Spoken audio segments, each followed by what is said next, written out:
and I declined a lot of like NA offers because I can't seem to commit overseas. And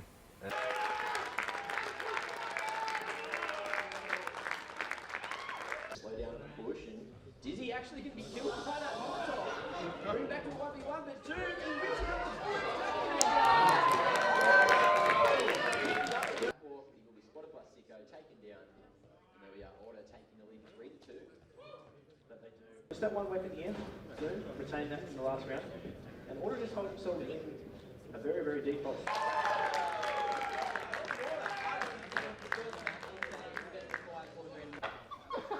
Hopefully heaps more long chats like that between me and Kevin throughout the day.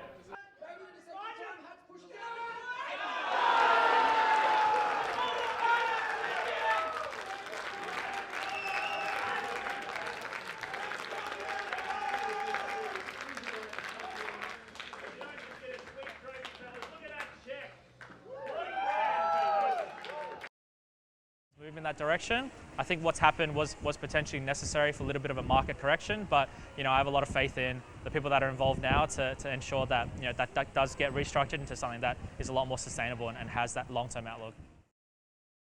But in terms of the path to pro, it's basically been completely smashed, and how that's going to be rebuilt is really going to be dependent on the decisions that are going to be made in the next couple of months. But for sure, the path to pro for players currently is certainly not what it was maybe even 3-4 months ago. Yeah, right.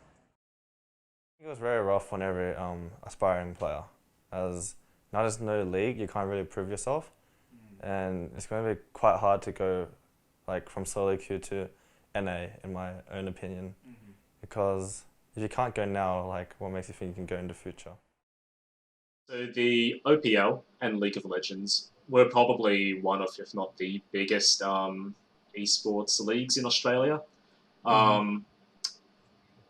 So the League of Legends in general is really big internationally, again, in all those big esports regions, and of course it is big, it was and still is big in Australia. You have a lot of people who not only followed the OPL, but also followed the international leagues.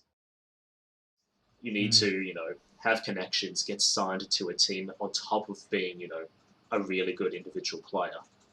And then from there you'd go to the OPL and then internationally if you were good enough. Of course, that link in the chain is now missing.